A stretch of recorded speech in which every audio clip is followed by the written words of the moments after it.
아침에 하나님께서 우리에게 주시는 말씀 마태복음 28장 1절에서 10절 공독합니다. 안식일이 다 지나고 안식 후 첫날이 되려는 새벽에 막달라 마리아와 다른 마리아가 무덤을 보려고 갔더니 큰 지진이 나며 주의 천사가 하늘로부터 내려와 돌을 굴려내고 그 위에 앉았는데 그 형상이 번개 같고 그 옷은 눈같이 희건을 지키던 자들이 그를 무서워하여 떨며 죽은 사람과 같이 되었더라. 천사가 여자들에게 말하여 이르되 너희는 무서워하지 말라. 십자가에 못 박히신 예수를 너희가 찾는 줄을 내가 아노라. 그가 여기 계시지 않고 그가 말씀하시던 대로 살아나셨느니라. 와서 그가 누우셨던 곳을 보라. 또 빨리 가서 그의 제자들에게 이르되 그가 죽은 자 가운데서 살아나셨고 너희보다 먼저 갈릴리로 가시나니 거기서 너희가 배우리라 하라. 보라 내가 너희에게 일렀느니라 하거늘 그 여자들이 무서움과 큰 기쁨으로 빨리 무덤을 떠나 제자들에게 알리려 하고 다름질할세 예수께서 그들을 만나 이르시되 평안하냐 하시거늘 여자들이 나아가 그 발을 붙잡고 경배하니 이에 예수께서 이르시되 무서워하지 말라. 가서 내 형제들에게 갈릴리로 가라 하라. 거기서 나를 보리라 하시니라. 아멘. 예수님 부활하셨습니다. 여러분의 삶에 주님의 사랑과 은혜가 충만하시기를 바랍니다. 야구 경기에서 결승 홈런을 친 사람, 축구 경기에서 결승골을 넣은 사람은 방송이 끝나면 기자들로부터 질문을 받습니다. 소감이 어떻습니까? 여러분 부활주일을 맞이한 여러분의 소감 어떻습니까? 정말 기분이 좋습니까? 마음껏 기뻐하실 만합니까? 둘 중에 하나겠지요. 너무너무 오늘이 기쁜 사람, 또 기쁘기는 한데 뭔가 좀 허전한 구석이 있는 사람, 그렇게 둘로 나눌 수 있을 겁니다. 부활주의를 맞이하는 오늘 내 마음이 어떤가는 다른 사람은 모릅니다. 그래서 여러분 자신이 스스로에게 물어보아야 합니다. 내가 정말 말할 수 없이 기쁜지, 아니면 기쁘기는 한데 뭔가 좀 아쉬운 부분이 있는지. 너무도 기쁘다면 여러분은 이 기쁨을 얻기 위하여 무언가 주님과 관계에 있는 상태로 시간을 보내어 왔음에 틀림없습니다. 그러면 이 기쁨은 온전히 여러분의 것입니다. 하지만 기쁜 것 같기는 한데 뭔가 좀 부족하고 아쉽다라는 생각이 든다면 여러분은 생활 속에서도 무언가 아쉬움을 가진 채로 지난 시간을 보내었다라고 볼 수 있습니다. 우리 교회학교 친구들 학교에서 체육대회, 운동회 요즘도 하지요? 안 해요? 요즘 대답을 잘 안 해요. 학교 체육대회나 운동회에서 마지막에 하는 대표적인 두 개 종목이 있습니다. 뭡니까? 계주, 릴레이 달리기. 또 하나, 줄다리기. 계주는 달리기 잘하는 사람이 하면 되는데 줄다리기는 빠지면 역적됩니다. 근데 또 희한하게 꼭 이럴 때 아침부터 와가지고 너무 많이 먹어가지고 화장실 가고 싶은 친구들이 있습니다. 화장실을 급히 다녀왔더니 줄다리기가 이미 끝이 났습니다. 졌으면 온 욕을 다 먹을 텐데 다행히 이겼습니다. 그래가지고 와 하는데 시합에 임했던 친구와 급히 화장실 갔다 온 친구의 감격이 똑같겠습니까? 다르겠습니까? 똑같을 수 없습니다.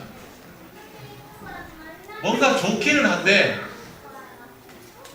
거기에 참여되지 못했던, 나는 여기에 기여되지 않았다라는 것 때문에 아쉬운 마음이 들 수밖에 없는 겁니다. 제가 오늘 여러분에게 부활에 대한 소감을 묻는 이유는 오늘 이 느낌이 그동안 여러분이 부활을 기대하고 살았는가에 대해서 답을 얻을 수 있는 아주 쉬운 표시이기 때문에 그렇습니다. 다시 스스로에게 물어보시기를 바랍니다. 예수님이 부활하셨습니다. 소감이 어떠십니까? 정말 기다리고 기다리던 그 시간이 내게 왔다라는 느낌이 드십니까? 주님과 함께 줄다니기를 했다면 기쁠 것입니다. 고난과 죽음의 시간에 함께 했다면 부활의 기쁨은 온전히 우리의 것입니다. 부활은 그냥 오는 것이 아닙니다. 부활에는 반드시 전제가 있습니다. 바로 고난과 죽음입니다. 죽지 않으면 부활이라는 단어가 성립될 수 없죠. 이미 살아있는 사람한테 부활이라는 말이 무슨 의미가 있습니까?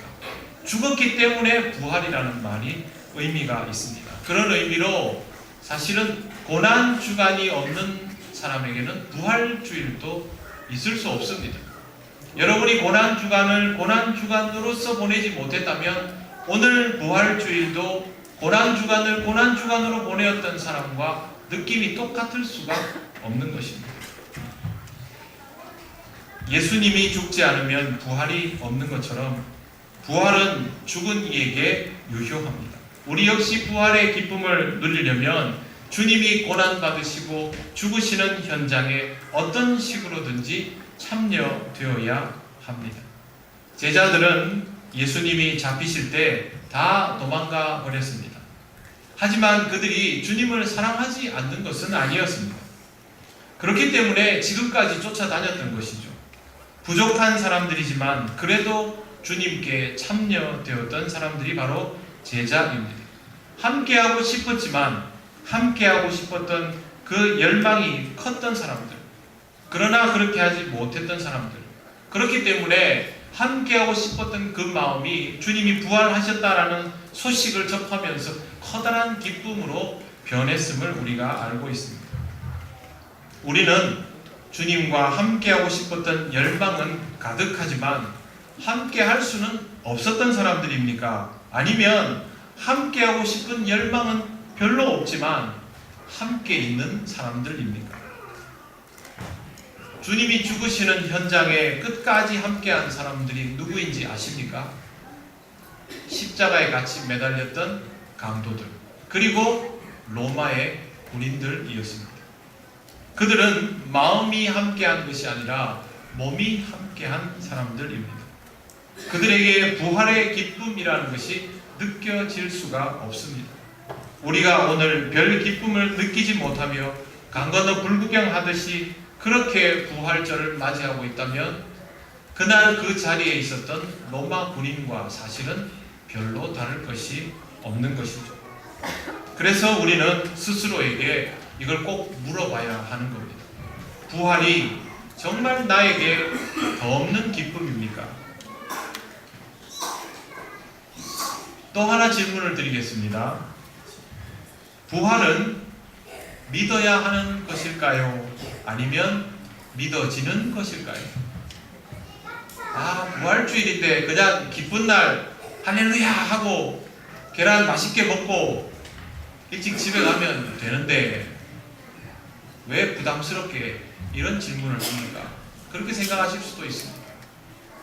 하지만 이 질문은 꼭 드려야 합니다. 그동안 우리는 항상 부활을 이렇게 배워왔습니다. 믿어야 합니다. 예수님 부활하셨습니다. 믿으십니까? 믿어야 합니다.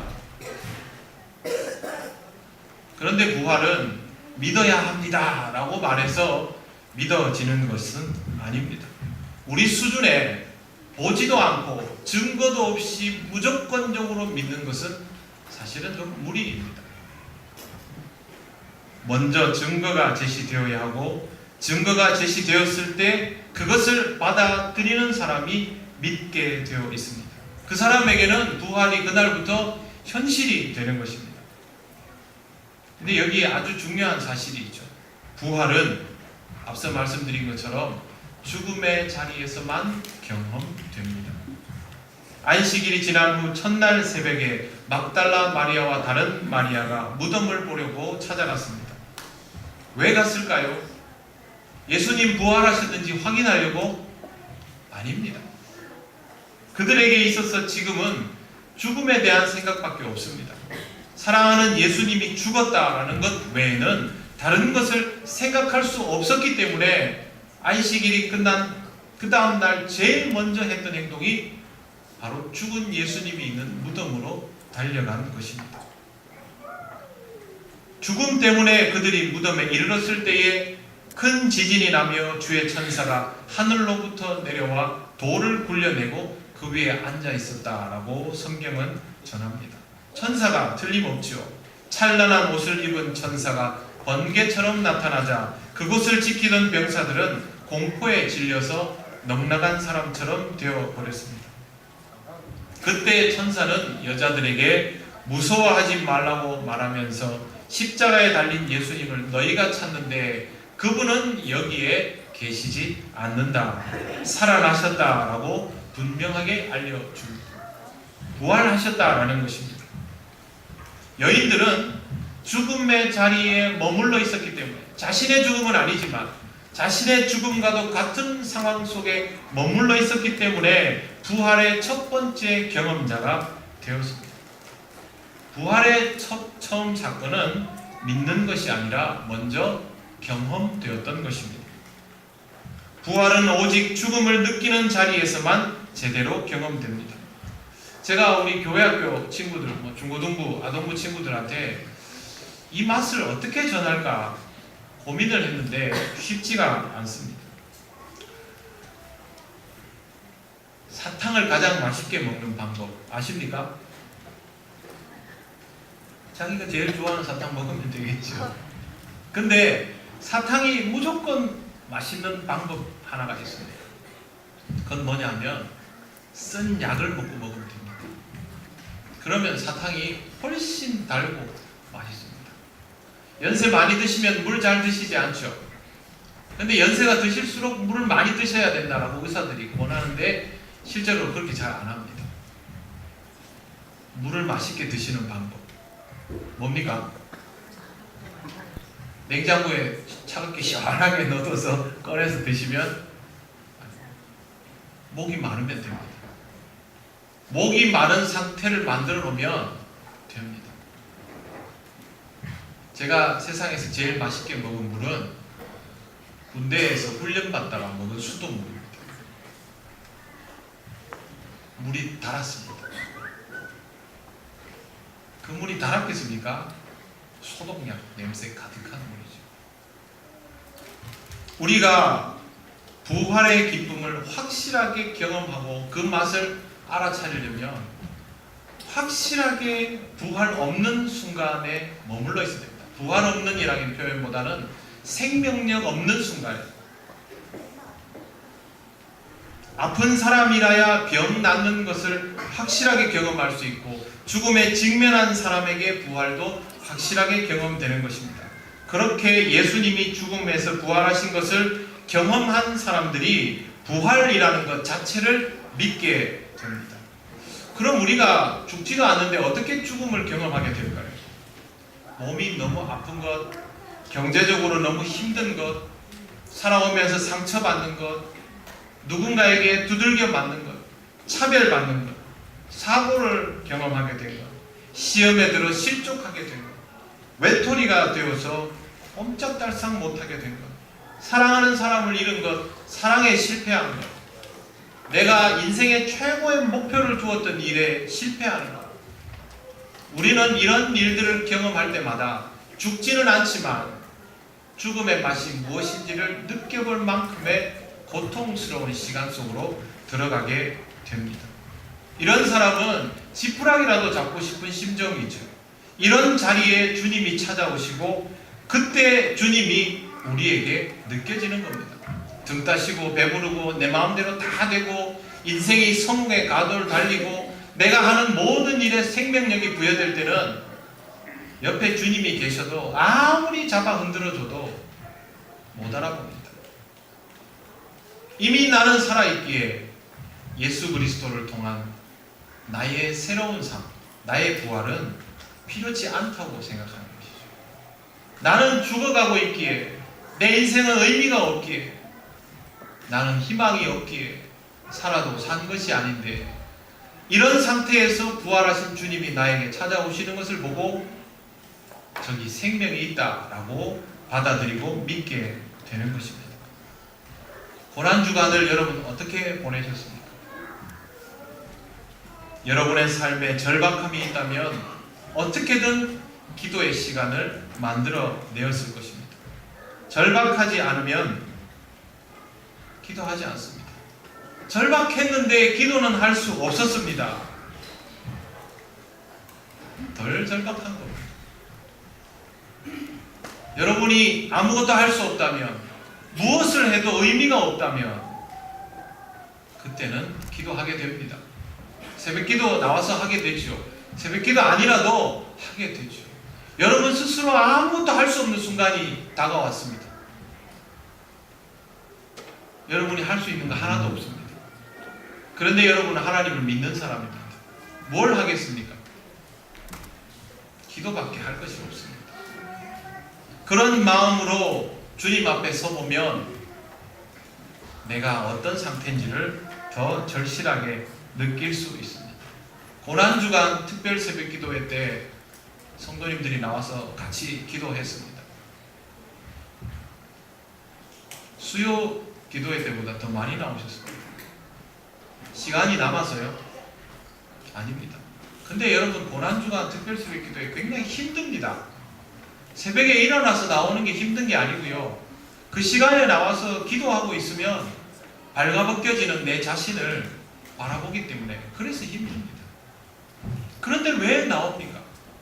그렇게 해서 내 자신을 보아야만, 살아있어도 산 것 아닌 내 죽음의 상태를 보아야만 그때 비로소 나를 찾아주시는 주님을 만나면서 주님의 부활의 능력이 나에게 임하여 있음을 깨닫기 때문에, 그렇게 시간을 보내고 맞이하는 부활주일은 그렇게 시간 보내지 않은 사람과 전혀 다를 수밖에 없습니다. 분명히 기억해야 합니다. 주님과 함께하지 못한다면 주님이 나에게 주시는 기쁨도 온전할 수 없습니다. 주님이 주시는 모든 은혜와 기쁨을 다 누리기를 원한다면 주님께서 계시는 그곳에 여러분도 머물러 있어야 합니다. 주님의 죽음의 자리에 내가 있어야 하고, 그래야만 주님이 부활하시는 자리가 내게 온전한 기쁨이 된다는 사실을 명심하시기를 바랍니다. 부활을 믿는다라는 것은 예수님이 부활하셨다라는 것을 믿는 것만이 아닙니다. 예수님이 부활하신 것이 모든 믿는 자에게 부활이 이루어지는 놀라운 능력이다라는 것을 믿는 것입니다. 그런 의미에서 믿고 안 믿고의 차이는 아주 커집니다. 부활을 경험한 자는 그 경험한 것을 확대시켜 나가게 되어 있습니다. 나를 살릴 뿐만 아니라 다른 사람도 살리는 놀라운 능력임을 내가 이미 경험하였으면 다른 사람을 살리고 싶어 하게 되는 것이죠. 그래서 부활의 경험은 더욱 특별한 의미가 있는 것입니다. 이렇게 해야 한다는 것을 하나님의 사자가 전하여 주었습니다. 7절 말씀 보십시오. 또 빨리 가서 그의 제자들에게 이르되 그가 죽은 자 가운데서 살아나셨고 너희보다 먼저 갈릴리로 가시나니 거기서 너희가 배우리라 하라. 보라 내가 너희에게 일렀느니라 하거늘. 천사는 여인들에게 이 소식을 알리라고 말합니다. 그리고 중요한 이야기를 합니다. 너희보다 먼저 갈릴리로 가시나니 거기서 너희가 배우리라.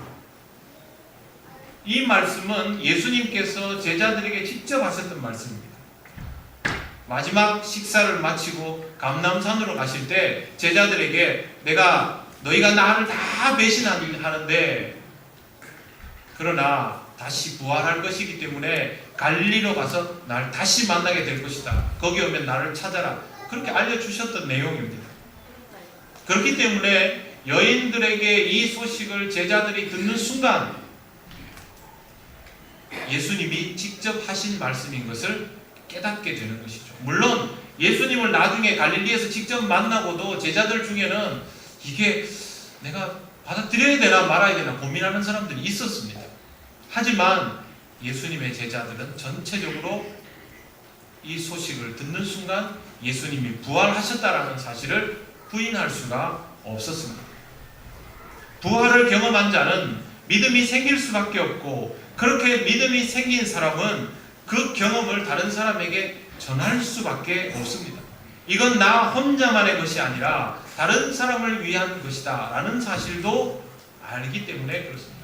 예수님의 부활이 나를 살리면, 내가 부활의 증거가 되면 또 다른 사람을 살릴 수 있게 된다는 걸 알기 때문에 그걸 알고도 가만히 있을 수는 없죠. 8절, 그 여자들이 무서움과 큰 기쁨으로 빨리 무덤을 떠나 제자들에게 알리려고 다름질할세. 여인들은 기쁘지만 아직도 어안이 벙벙하고 무섭습니다. 전하러는 가야 되는데.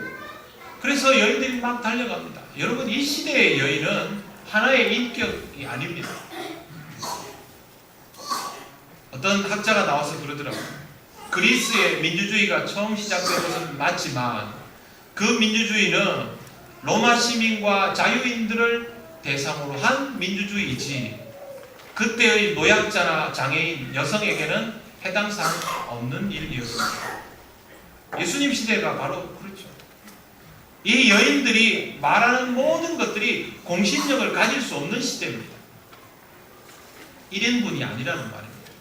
그러나 이 여인들은 부활의 소식을 듣고 막 달려갑니다. 이렇게 달려가는 여인에게 무슨 일이 일어났을까요? 9절 말씀 보십시오.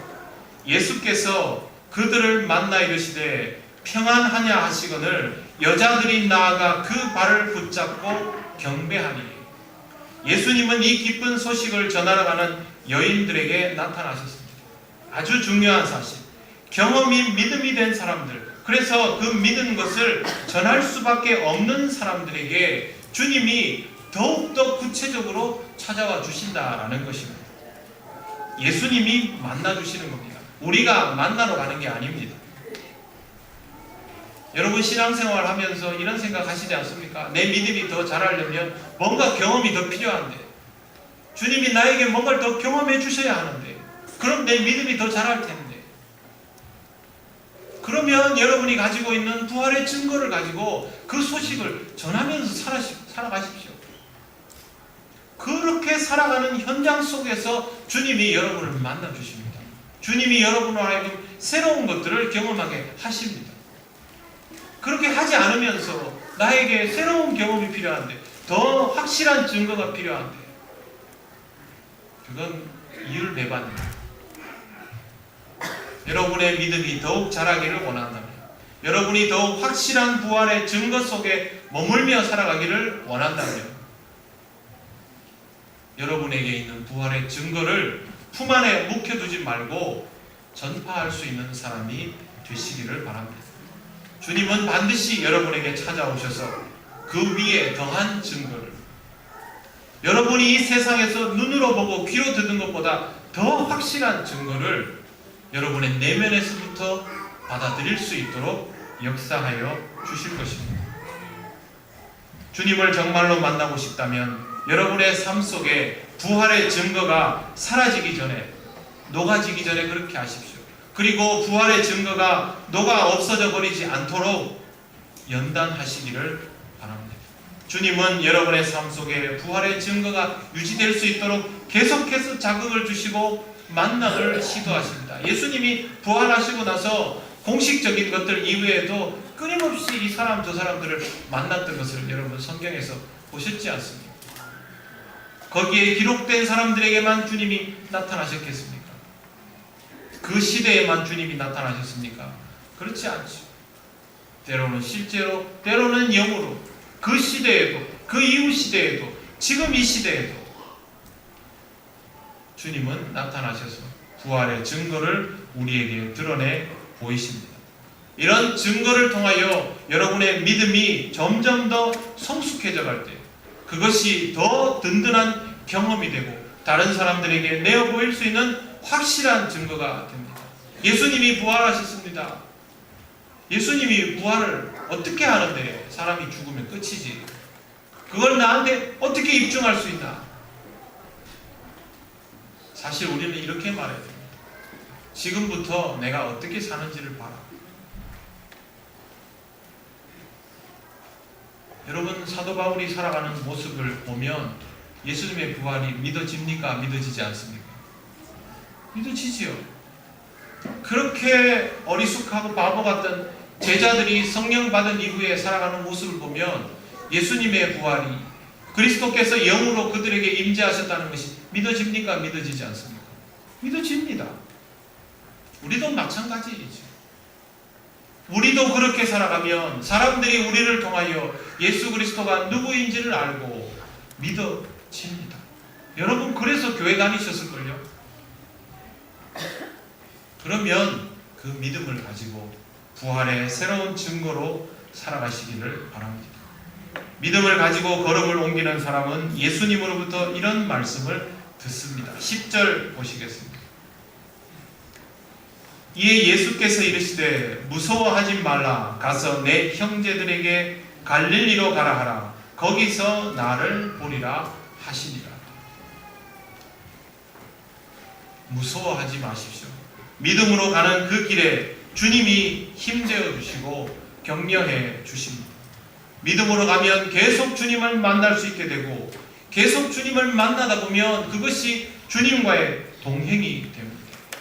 부활하신 주님과 동행하시기를 바랍니다. 특별 새벽 기도회를 마치고 집에 돌아갈 때마다 아침마다 보게 되는 모습들이 있었습니다. 일찍 공사 현장에 가기 위해서 작업복을 입고 피곤한 표정을 해서 담배를 한 대 탁 물고 있는 사람들. 조금 더 가다 보니까 편의점에서 이른 새벽부터 쌀을 하나 울러매고 나오는데, 쌀도 무겁고 인생도 무겁습니다. 나이는 어린 청년인데 입에 담배를 옆으로 이렇게 45도로 하나 탁 물고 온 표정을 쓰고 있는데 얼굴은 황야의 무법자 주인공 같았습니다. 삶이 참 힘들어 보였어요. 조금 더 가다 보니까 이른 아침부터 바닷가에 뭐 캐러 나간다고 바구니 하나 들고 호미 넣고 아주머니 한 분이 서 계십니다. 얼굴은 분명히 더 주무셔야 되는 얼굴입니다. 그러나 나갈 수밖에 없는 상황이겠죠. 또 조금 더 가다 보면 조선소에 출근하려고 줄을 쫙 서서 있습니다. 요즘은 담배를 아무 데서나 피울 수 없다 보니까 그 중에 몇 명이 대열에서 이탈해서 골목에서 담배를 피웁니다. 사춘기 시절 학교 다닐 때 뒷골목에서 담배 피우던 그 자세 그대로. 얼굴에는 주름이 가득합니다. 담배 태우는 것을 문제 삼으려는 게 아닙니다. 하나같이 피곤해 보였고 하나같이 표정이 어두웠습니다. 제가 교회에서 익숙하게 보는 여러분 얼굴과는 딴판이었습니다.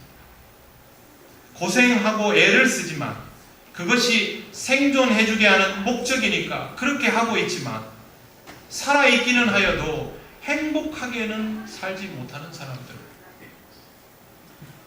지금 그들에게 왜 부활을 믿지 않느냐고 말할 수 있습니까? 그들은 예수님이 왜 죽었는지도 모릅니다. 부활이 무엇인지도 모릅니다. 그러나 우리는 다릅니다. 우리 스스로에게 물어봐야 합니다. 정말 부활을 믿는지, 그렇다면 고난도 알고 있는지, 어떻게 해서 이 부활주일 아침에 이곳에서 예배자로 있는지, 오다 보니 여기 있지, 아니면 주님을 따르고 배반하기를 반복하다가 주님의 인도하심에 따라 이곳에 감격적으로 나와 있는지 하나하나 스스로에게 물어보시고 부활주의를 새롭게 시작하시기를 바랍니다. 그동안 주님을 애타게 불러왔다면 이제는 부활하신 주님이 여러분과 동행하는 것을 온전히 느끼시고 주님의 이름을 부르며 이 세상에 주의 복음을 전파하시는 여러분이 되시기를 바랍니다.